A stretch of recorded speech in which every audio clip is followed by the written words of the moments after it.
Hello, hi everyone. Welcome to today's startup conversation live stream. So, give me a minute so I can pull out how I need to introduce Imran. Imran is a good friend of mine, and he is currently the head of marketing at Kyber Network.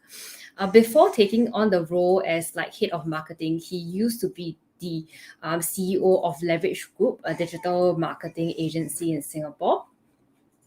So I am inviting here today because I think it's very, very interesting how he decided to make that transition from entrepreneur to becoming a head of marketing in a startup.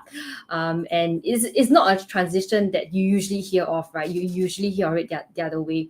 So in this episode, I speak with Imran to find out his story, what makes him do this transition from an entrepreneur to working in startups. I believe that there is power in vulnerability.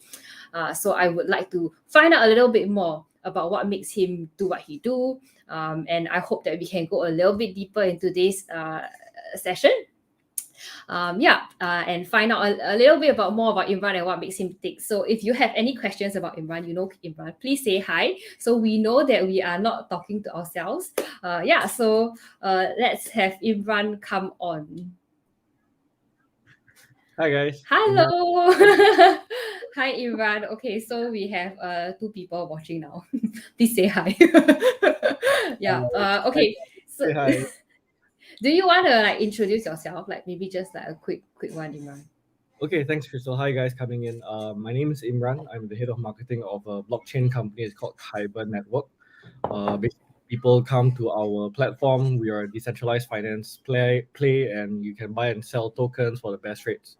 Prior to what I did do here, before this, I've been head of marketing roles in a couple of different startups. Before this was with a company called Aimazing and Retail Data. Before that, I was with ShopBack Singapore as head of marketing. But I think where Crystal referenced me to, and I think more relevant to this discussion today, is I used to be a founder. So I used to be a startup founder, and then I used to be an agency founder, director, and managing director, actually. So this took up probably a good close to 9 years of my life. And then I made that switch at the end of 2019, where I decided, maybe I don't want to do this anymore. So what's next? And then the last 2 years is kind of like a result of that question. Okay. So I think which brings me to my question, right? Like what made you decide to quit entrepreneurship?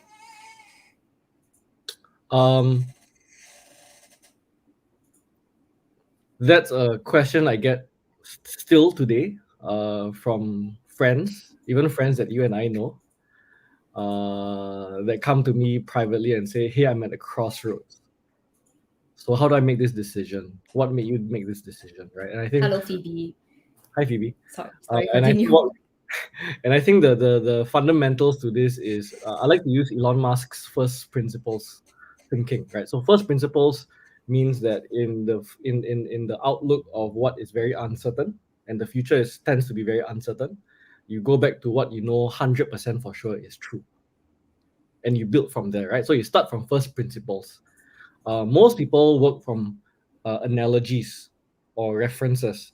This guy is a CEO, so therefore I be a CEO, right? So, but that is a reference, and I ape in or I model in without building a solid logical case. Does that make sense? Right. Just because he's a Right. CEO, that'll be a CEO, but it So might what not. was your first principle So my first for principle you? is asking myself, what do I want to experience? And I think for a long time I thought that I wanted to build something, be my own boss, and I wanted to own a company and grow it, build something useful, make money from it, own my own hours. And I think the more I went down the path, so for a good about actually more than 4 years, about 6 years, I was an agency boss, right? And we were doing performance marketing, 360 campaigns, and I was asking myself, what do I really want to do? And what does it really take for it to be successful? So, one thing I did was I started talking to successful other agency owners, and then a very consistent feedback I got was, okay, if you want to really grow a business, then you have to grow your sales staff, You have to grow your account. You have to triple your sales pitches this year, and it might not bear fruition this year, but you have to keep at it for the next 2 years, 3 years, and then uh, it's a matter of managing those accounts. And then when I looked at that path, I realized that in order for me to succeed at what I am doing now with the agency, I must go down that path. And you didn't want to do that. I didn't want to do that. Why did you not want to do that? Because that became a path of managing accounts, managing payroll, managing recruitment, managing people. And I just realized, I'm not actually all that excited about any of those things. I see. What I was truly excited about was to help people. I also realized that I have a certain gift in terms of thinking around strategy, positioning, communications, marketing, roles that I play today. And then I asked myself, is the first principles of my life, or is the end goal to be my own boss? And I realized that being my own boss is completely not part of this picture of what I want to experience in my life. It could be a pathway, but it's not a necessity. But what I had been doing was I was operating for 9 years under the assumption that that must be true in order to experience what I want in life. Does that make sense? Right. That means it must be that Imran is CEO for Imran to achieve life's goals. And to be happy. And to be happy, right? I mean, life's goal is about being happy as well, right? So when the more I scrutinize that and the more I ask myself, is that true? Is that true? Is that true? And I said, are there alternatives? And then I realized, actually, there's so many other alternatives. And then I'm actually chasing down a path where I don't actually want to experience. So that created a very big turmoil internally with me, right? Because I go, okay, so what do I do with my agency? What do I do with my partners? What do I do with my clients? What do I do with this? What do I do next? If I'm not a CEO, then who am I? But I didn't know by that time, end of 2019, that I wanted to stop. When my partners, Faz and Mark, I said, hey, I don't see myself doing this anymore. I may start a new business. I may go somewhere else. I have actually no idea, but let me figure this out. But if you guys want to carry on, go ahead, right? So one of them is actually an agency partner today, right? So he's happy where he is, doing what he does, right? And that's perfect, right? So for me, I just knew that was no longer my path, but I had to figure it out, and I took about 5-6 months to think about it after I did that. Right. And what actually prompted this whole reflection, and questioning your first perspective, Imran? Yeah, I think when I go back to again what I want to do, I want to be able to grow, serve, and I was asking myself, why am I then in this place where I feel that I go one step forward, one step back, where things are stressful, where I'm doing a lot of things I don't like to do. What was it that you didn't like to do? I don't like to do admin. I don't like to do corporate secretarial stuff. I don't like to do P&L. There's a lot of stuff that if you're CEO that you have to do, especially if you're in a small business, that no one else will do, right? And then I started asking myself, are these mandatory towards what I really want in life? so that started those kind of questions, right? Because I think it was, I think for many years, those knocks of misalignment going, hey, is there something here? Is there something here? Is there something here? Imran, are you ignoring something? Are you ignoring a sign? So maybe we can talk about the knocks of like misalignment. Was it maybe the company's finances? I think there were obviously financial turmoil every now and then, right? So we actually were profitable. We were self-sustainable as an agency is typically. And we were doing that for several years, but there were a lot of volatility in it. I think there was a lot of stress that comes together with the cash flow. I think repeatedly we had situations where we were played out in many situations. So I think one of the things that I wanted to experience was to build things that last a long time. And with agency work, you only do things for a short time. Yeah. And then I realized that the nature of the business and the nature of my contracts is completely diametrically opposite to what I want to experience. Because I have ideas and thoughts about, hey, you're the CEO, you want to build this thing, you have this vision, right? As a CEO, if I'm consulting you, okay, I have ideas that build towards that vision. But no, you're contracted for 3 months, give me the leads for these 3 months. So I was not even incentivized to think long-term for them. So I think there were so many signs, right? Financially, contractually, what I could do, what I couldn't do. The relationships couldn't last. The contract couldn't last. The stress internally, me doing things that I was not good at, me having certain ideas and gifts and talents that I could not flex. So I think there were just so many signs along the way that when I look back, we just pointed very clearly. But I think I was for many years dead set on trying to make it work.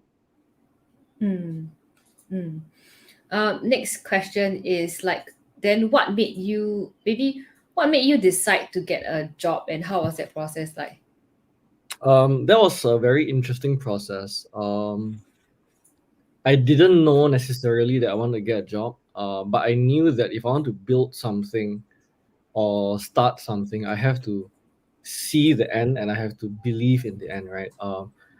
I kind of felt that I started an agency because I didn't have an idea.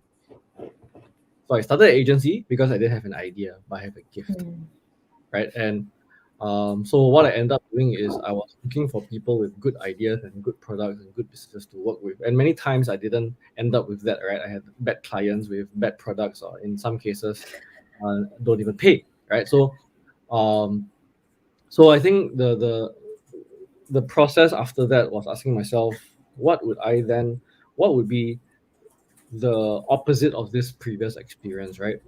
If I'm managing currently an agency, 20 accounts, I'm talking to 20 CEOs. One is a restaurant, one's an insurance agency, one is a skincare company, so on and so forth, right? And then they are completely not correlated, but I'm splitting myself 20 ways. But what would be the opposite of that, right? What would be me not split but all together? What would be me doing not short term but long term? And I started asking myself, in what situations and scenarios would that be? The other part of it was I started doing a lot of personality tests. I even went through coaching and therapy. I think you observed me doing something, right? To understand and unravel a little bit more, right? Because I had this assumption of who I am for 9 years, and after 9 years, I woke up, I go, everything I assume about myself is wrong, and I started going, I might not even know who I am. So I think I started trying to go down this rabbit hole a bit more. I went through meditation classes, therapy, coaching. So there was a lot of that reflection. So I took about 5 months to reflect. What do I want to do? And at the end of that, I said, okay, I want to go into a place where I want to build something that I believe in long term. I want to utilize all of my talents that I'm excited about, that I can stay for a long time. That has, but I also quickly kind of ruled out that the corporate world, right? Because I was so long in this, and there were certain things in corporate world and rigidity and all that that I knew that I wouldn't jive, right? So I was trying to look at, and probably it's kind of like process of elimination.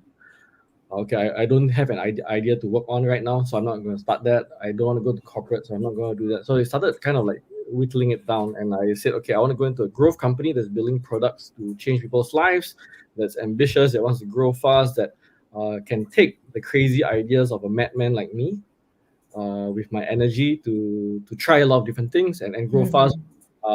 Even with a JD, I will come in and say, hey, there's this 10 other ideas I have that don't really fall under my JD. So how? Right. So I just realized, okay, then it has probably to be kind of like a startup. What kind of growth stage would that be? Maybe like a Series A, pre-Series A, Series A plus. And that's kind of like how I went closer and closer and closer to my next iteration.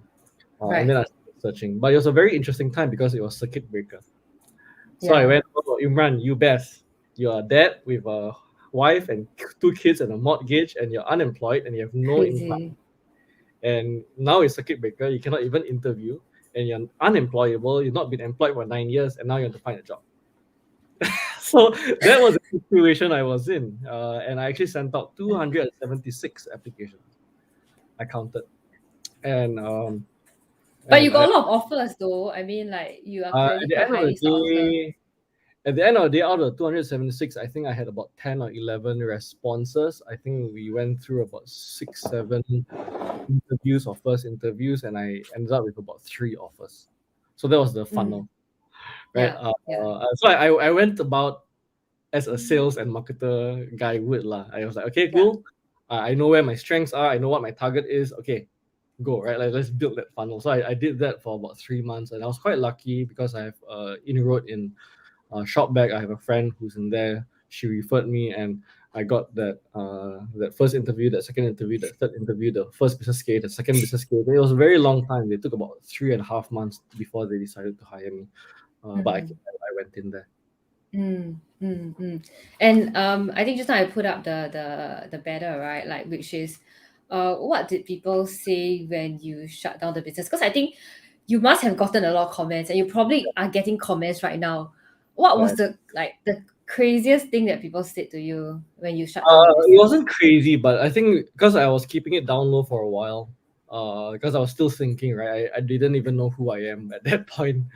But I think later on, I let my network know that I joined ShopBack. Many people said, "Oh, you shut down the company because of COVID, right?" And I said, Yeah. decided before I even knew what COVID is. Yeah. Right, I didn't know it was the end of 2019. I had no idea what What was COVID the was. most insensitive thing someone said to you when they knew that you shut down the business? I don't okay, to be honest, I don't recall many insensitive comments in the first place. To be honest, there were a lot more people that messaged me and said, "Oh wow, that's interesting, right?" I had Wow. many consultancy founders, agency founders that actually messaged me and said, "I'm actually thinking about doing Wow. something with this. Can I talk to you?" Right? And I don't know Wow. how many I met. Yeah, like Wow. at least a handful of them. And I think it was also a difficult time, right? Because we were doing the circuit breaker, and so many people's business were either completely disrupted or at least temporarily disrupted for a while as well. Hmm. Hmm. Yeah. Why do you feel that, like, people who think about it find it very hard to quit their business? Because it's very easy to quit a job, right? I mean, you have quit a few already. So Hmm. There you go. you've quit a few already, but like it just seems like it's impossible to quit a business because you are associated with it, right? Like, why do you think so? And I Well, mean, it must have been very difficult for you to do that as well. so I think it goes down to ownership, right? I think if anyone is on the call, started a business, a lot of it is related to these ideas, or many people use language like "this is my baby," "my team is my family," "this is who I am an entrepreneur." But again, right, then it goes back to that question: if I'm considering closing down my business, then does that then nullify who I am? Right. Yeah. So it's a very identity thing, right? It's nothing to do Mm-hmm. with the mechanics of it, the economics of it. It is down to people will not see who I am anymore. Mm-hmm. People will not know who I am anymore, right? And there's a very huge personal identity, relational, societal fear and risk around that, right? Because we all want to be loved and accepted. And then the question is, if I'm completely changed, I'm not this entrepreneur guy anymore that everyone knows I am an entrepreneur guy, will they love me and accept me anymore? Yeah. Right? In It's no general, we tie no our longer this identities so currency of much. yes, Yeah, so much so to what we do, right? That yeah. if you maybe if you do like you quit your business, or you quit your career, like totally like a career switch, or even transiting to like maybe being a caregiver, that is quite crazy. Like, it will be like a big a big transition to make, right? In that Yeah, sense. and like for you, this is exactly what you're saying, right? Like it's the same kind of conversation. Like I have some conversations with my wife, right, and talking about what is the value of a mother, right? If she's not a full-time professional and she's a full-time housewife, and some women cannot deal with that, right? And Mm. nothing to do with the mechanics of it, nothing to do with whether the husband will say, "Hey, if you want to really be a full-time housewife, I'll completely support you." Nothing to do with the economics of it, right? But everything to do with the identity and what does it mean and what people think of it and things like that. Hmm. Okay. Yeah. Okay. So next question is this: how do founders, CEOs, okay, someone is watching from the Philippines. Do you know Hi. Vim? Yes, hi. I have no idea. But hi. Okay, okay. Hi, Vim. Okay. So how do founders, CEOs decide if entrepreneurship is not right for them? Um, I don't know. I'm not an expert in this. I've gone through this once. But you clearly have like consulted and given people advice who are going through it. I did people ask me for coffee, right? So I would say that I think everyone has a place. So what I strongly believe is that everyone has a place, right? And you're not a failure if you fail in entrepreneurship. You're not a failure if you decide to never try entrepreneurship. Like there's actually zero relation to your worth as a human being and entrepreneurship or otherwise, or corporate or otherwise, or working or otherwise, right? Like there's zero, right? It's everything to do with what human, very fallible human attachment we attach to any of these labels. So I think the first thing to ask yourself then is, what are the signals that I know when I'm in the right place? Right. Right. So for And me, what are those signals that you are in the right place? so for me, it's about things like flow. When I flow, that means I have that momentum, I have that energy, I go from one thing to another. I'm not dreading it. If I'm procrastinating on things and then that becomes a pattern and it's repeated and it's predictable, then it goes, oh, then there's some resistance here, right? Then you got to ask yourself, what is the resistance? Right? What is that resistance, right? And why is that resistance there? And why the resistance is like a symptom for what is deeper in that sense. Because that resistance is the actual physical behavior that is different from your verbal behavior. Your verbal behavior says, I am CEO, I run my business, I'm an entrepreneur, and then your physical behavior says otherwise. Can you see the incongruence there? Yeah. How did your family react though when you told them that you were gonna, like, how did Jenny react? Oh, with my wife, I think she was fine. She was actually very supportive throughout this whole journney. Even at the time when I was having my sabbatical and I was thinking and I was applying, I remember I had a conversation with her at the point where I was starting to receive offers. And I said, should I just take the first offer? You know, I've not been working for a while. You know, and she said, no, you should just stick to what you want, what you believe is the best, right? And if it takes another 1, 2, 3 months, yeah, so be it, right? So I think, I think that's a great question. I think it was very difficult if I didn't have that kind of support to go through that process. So you have a question from Phoebe. She says, talking about identity, how do you navigate the biggest challenge of your identity shift while transitioning out? What advice do you have for people who are navigating this shift? Talking about identity, how do I navigate this biggest challenge of your identity shift by transitioning out? Okay. Such a long question, Phoebe. It's preparing to come out of the closet, you know. Very curious question. Let me think about this. But I think many people would relate to the idea of, I don't even really fully know who I am. Yeah. So I think before I even come out and transit out, a lot of it was going into the depths and trying to figure out who the hell I am, and I think that was scary. A lot of it was sitting and reflecting, thinking. A lot of it was trying out meditation and therapy and coaching. I did some subconscious methods, if anyone's into those kind of stuff. But to be honest, I think a lot of that really gave me a lot of insight about myself, right? I think very simple things would be to look at those kind of symptoms that I mentioned, right? So like, hey, I say I want to succeed, but I drag my feet.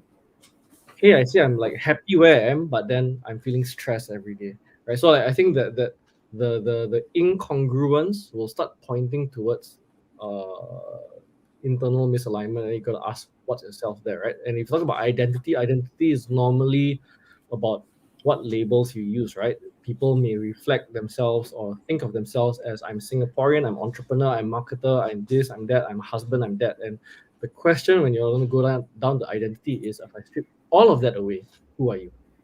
Every single label, right? Every single woman, mom, entrepreneur, if I strip all of that away, who is Crystal? And that is a very tough question to answer. And I think that's the question that I was trying to go deeper into. and I realized that I'm just me, right? I have no attachment to being an entrepreneur. I have no attachment to being Singaporean or Malay or this or that or this organization, that organization, and that resulted in a lot of, oh, yeah, I don't need to do this anymore. Why was I doing this in the first place? Oh, I was committing to this. Why was I doing this in the first place? And started realizing that all these labels that I placed upon myself led to behaviors that I had to do because of obligations, because of the label that I put on. So a lot of it was to, without looking at the tactics and the actions first, was to go deeper and ask myself, if I took those labels out first, what would that lead to, right? And then once the labels were very clearly taken out, and I go, oh, okay, Imran, entrepreneur, it's not a label I have to wear. I don't have to wear it for the rest of my life if I didn't want to. So the And then, biggest challenge was identifying the labels. yeah, because then there's like 100 actions related to Imran equals entrepreneur. Then I look at Right. those actions and I go, oh, I don't have to attend an entrepreneur networking event ever again in my life. Oh, Yeah. And that made you happy. Yeah, and then I go, why was I doing that in the first place? I remember because I was forcing myself to be an entrepreneur. So I think there was a lot of this causal relationships that goes out there, right? But it's very hard to see that because you just say, oh yeah, because I'm entrepreneur, what? But it's about going deeper into, yeah, what is entrepreneur? Who am I in the first place, right? So I think it's that, right? And then some people will go through that and say, I love being an entrepreneur and I see myself being as a lifelong entrepreneur, and that's completely great because then they are very clear of who they are, and all those actions that they do should be completely aligned with like you said, their happiness and their alignment and their momentum. I hope that answers your question, Phoebe, or maybe I don't know whether it does. Okay. Yeah, I mean, I guess it's something that people don't really think about. Like, I wouldn't go and like think about it too much. But my backup plan is that I always think like if things get tough, for myself personally, whenever things get like really stressful and I start to have like all this white hair coming out, right, then I would tell myself that anytime I want to quit and I want to get a job, I'll be more employable now than I was as like an employee. That's my perspective. Yeah, So I exactly, always right. tell So myself that. it's about having alternatives in your life, right? And I think if you say, hey, this is my life's goal, or this is my life's purpose, or this is my life's experience that I want to be, I think few people will say my life goal is to be my own boss. Normally there are much deeper end goals that they're looking at, right? And then if you have that, then you have alternatives. Okay, But don't you think that it's like more common now, like people saying that they want to be their own boss? then the question is, you ask them why, ask them why 5 times. And I mean, it's always about money, right? I mean, at the end of the day. Oh, but what if you can make more money as an employee?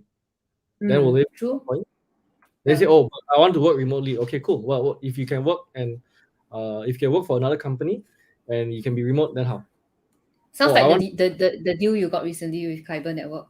I think one of the things that won me over with Kyber Network is I had a discussion with the CEO, and I asked him, what's your ideal organization? And he said, my ideal organization is we work anywhere in the world and there's 0 office hours.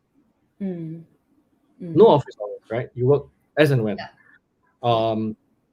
Then okay, so if the guy says, hey, I want to be my own boss because I want to set my own hours, then I say, okay lah, then how about this? I'll offer you this job. You can set any hours that you want. So he starts testing the logic, right? Because the end goal isn't necessarily being an entrepreneur.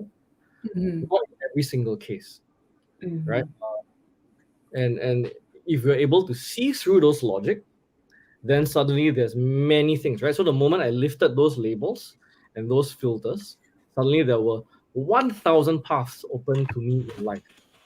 Right. I didn't see before that actually were there, but I chose to block it because it's not for me. In that case, right? Like, what made you decide to want to be your own boss in the beginning, at the start? I think that's a great question. I think a lot of it was down to this feeling that there wasn't a place that I could fit in. So I'm not like scholar material. All of my classmates were. I'm not Malay. I'm not Chinese. I'm not Safos material. I'm not, and I go, oh, but I don't want to be in a bank. So I just felt like I felt kind of like a square peg in a round hole. But so I think internally I felt like that, and when I looked at opportunities and I looked at things, I think there was a lot of me not valuing myself there. I think the other part was um, I think that feeling itself then led to this idea that maybe I need to find my own place, right? But I think I have probably proven myself or my younger self wrong by going, hey, there are many options out there actually, right? If you're feeling out of place or you're feeling like you're this crazy person, there are many organizations that can actually welcome someone who with crazy ideas, with a lot of energy, with a lot of outspokenness and things like that, right? So but I think again fundamentally I was addressing some of these feelings internally for myself. It's kind of like me going into a networking event or an event with a lot of people and I feel out of place. It's not necessarily Mm. that the people outcast me. It is actually I walk in with that feeling in the first place. Right. It's kind of like Right. the feelings and the state and the thoughts that I have for myself, and I think those were things that I had to address, and I think it took me some time to realize that that was also happening internally for me. If that So makes sense. what do you, yeah, more or less, more or less. What do you think you'll do in the future? What's your What do I goal, like think end goal? of? Because I remember we had a conversation, right, recently, and then you said that, you may eventually go back into doing business, right? So what's your end goal? I think I don't rule that out. My end goal is not about whether I set up a business or I stay in Kyber or whether I stay in blockchain. Like I don't think those are my real goals, right? I For those on the call, I think for me, I would love to end up one day in a small town in Vietnam or Australia, have my own house on my own land, have solar panels and be energy self-sufficient, collect water and be water self-sufficient, have edible gardens and be 50% food self-sufficient, own my assets decentrally, give my kids assets decentrally, um, and be able to live and be self-sustaining anywhere in the world, right? So I think I think also the movements of what's been happening over the last 1-2 years also made me realize that yeah, I think this kind of freedom is very precious. Yeah, It's probably in not light of freedom. COVID and Yeah, like locking us in, and yeah. yeah, and I think this is something that even if you're a multimillionaire in Singapore, you might not even experience, right? Because you Mm. don't actually have the access to the land and the space. Uh, yeah, so I think I guess to me, at the end of the day, it's about being able to champion my own freedom and other people's freedom and Yeah. what they want in life. I mean, it is that, like, work is, it is really just one of the areas of our lives, but it seems to consume us so much that, uh, somehow when I pose this question, what do you think you'll do in the future? Immediately, I would think about, okay, what will you say in terms of work? But it's so much more than that, right? That we kind of forget sometimes. Yeah, so I think that's where I go now into the first principles, like in terms of first principles, I think that's like my end goal. I know that no Mm. matter what I do, I will be adding value. No matter what I do, I will likely be mentoring youths and entrepreneurs for free, which I still do today. Um, I would likely be having those kind of coffee or Zoom conversations with people that approach me out of nowhere. I think those things, Like me, I like don't think this those conversation of I don't think nowhere. this thing will stop, right? I would be more than happy to continue adding value where I can. But I think again, all of that leads towards that end goal for me, right? It's Yeah, not set against one company, path, location, and I think then. For me, what it does give me is a bit of that flexibility, right? So it's not a doctrine anymore, right? It's not a matter of ideals. It's not a matter of must-haves. It's not. I don't have to die for my cause. I have zero intention of dying for my cause, right? yeah, If I start a business and the business is going to go tank, I have yeah, zero interest to die with my business. right? Mhm, Because I mhm, know that mhm, I'm meant to live fully and be happy fully and have my kids and my wife and my home be healthy and happy as well, right? So, mhm. so for me, it start becoming very clear where those detachments have to come in.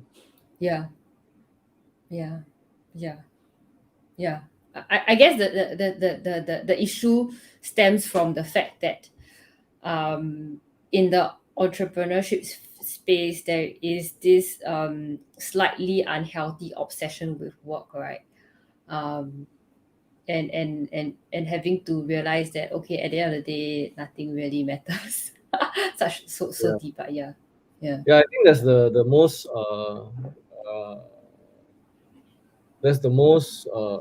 relevant quote from Thich Nhat Hanh, the monk that just passed away, right? The Nobel laureate, and he was saying that a lot of our suffering that caused each other is from us not remembering the complete impermanence of all of this, the complete right, impermanence of you and the complete impermanence of me, right? And if we remembered that, then I just realized that there's nothing for me to hold on to you on any label, right? Why would I mm, plaster on any label when we know that none of this is really gonna really matter? But then maybe what does really matter is that experience that we have now. Then the yeah, question we're gonna ask ourselves is then if I'm stressed every day, if I'm banging table every day, if I high blood pressure every day, then what is the cumulative of my experience? yeah, Then the question is, totally, do I want to experience that, right? So totally, are we thinking about the end goal? Are we thinking about the real journey, right? So I think I did mention, okay, this is my vision, my house, blah blah blah, but I'm absolutely clear that in this journey, I have to have that peace and happiness already. I'm not going mm, to put myself through potential divorce, potential health risk, high blood pressure, eczema outbursts, not being there for my kids, shouting at each other, like all of that is yeah, those are not anything close to worth the price paying for any yeah, sort of or success. Yeah. yeah, yeah, yeah. Okay, that was that's really really strong. Yeah, I don't think I have any more questions. So we can end this early. But is Oh, there anything else? I think you can go for lunch, right?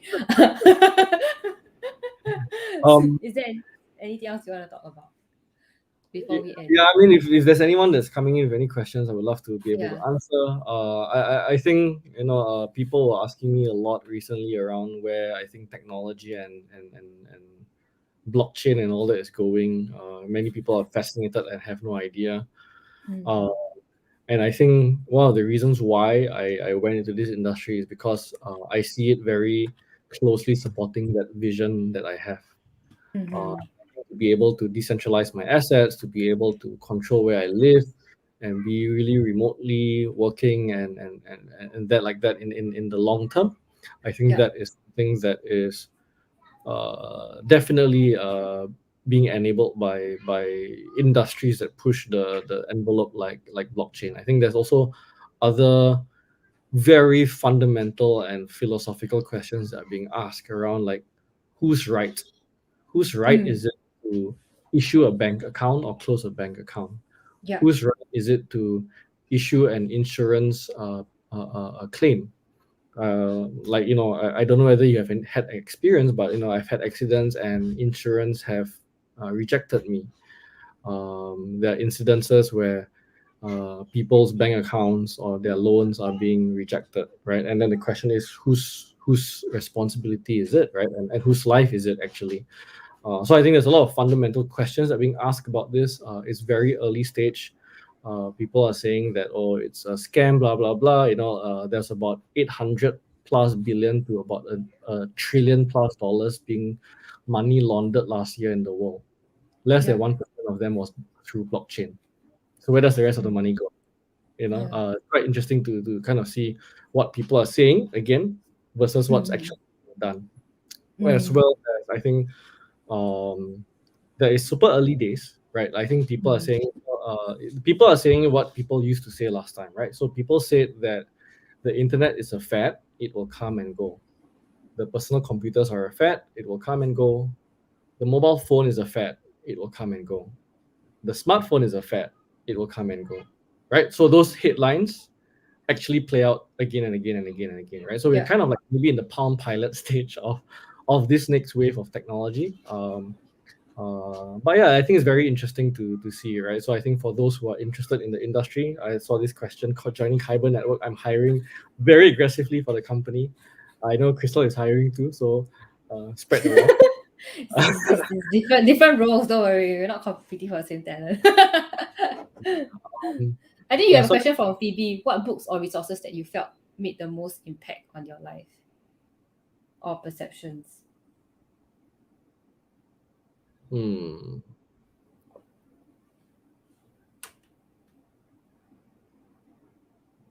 I think there's a few. Uh, Okay, maybe while you're thinking, I will share mine. Okay, just yes, random. please. Even though Phoebe you didn't ask me, but I really I really enjoyed this book called Originals. How Non-Conformists Changed the World by Adam Grant. Um, uh, Adam Grant is kind of my favorite author. So I enjoyed that a lot. About really not conforming to standards, but at the same time, it's just a small segment lah of work, I guess. Yeah, sorry, Imran, go Yeah, ahead. You have. actually, the quickest thing that comes to my mind right now, sorry, Phoebe, is work related. So I've been a marketer for many years, and I think a lot of it relied, or I thought it had to rely on me having a brilliant idea. And there's this book called Growth Hacking, or Hacking Growth, and it talks about growth in companies as building systems of growth. Right, so you're thinking about it systematically. How do I build a flywheel, right? So for example, they call it like an Amazon flywheel, right? So if I have more sellers have more products bring more buyers bring more sellers, right? So if I am feed that cycle, then suddenly I can stop marketing, but the wheel still flies. So we're thinking about systems of growth, right? Or let's say if you look at the classic idea of things like Dropbox, or even like let's say more recently there was like the Circles Life referral campaign that went quite a bit viral. Um, if you have, they call it referral coefficients. You're just putting out a product and you have you have a person on average that signs up, and on Is it average, this book? Is it this book? yes. Okay, yeah, Phoebe, this is the So book. you have people that are referring on average two or more on your system, then you have a hyper growth loop already. Because on average, you bring one user and they'll bring in two, right? And then they create boom, right? So it's really thinking around how do I break out of buying ads and buying media and tactical campaigns, and really thinking around what's the system to incentivize all of this and keep it going as a self-perpetuating wheel. That dramatically changed my thought process around how to grow companies and build companies and do marketing, from very tactical campaigns to thinking systematically.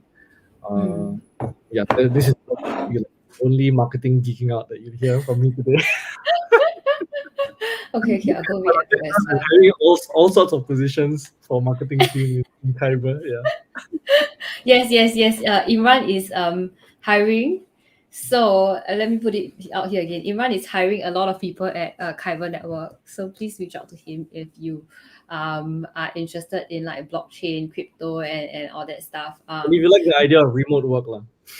Yeah, I mean, who doesn't like it, right? Who But yeah, doesn't, right? yeah. If you like the idea of remote work, if you want to be connected to Imran, just PM me as well, and then I will connect you with him.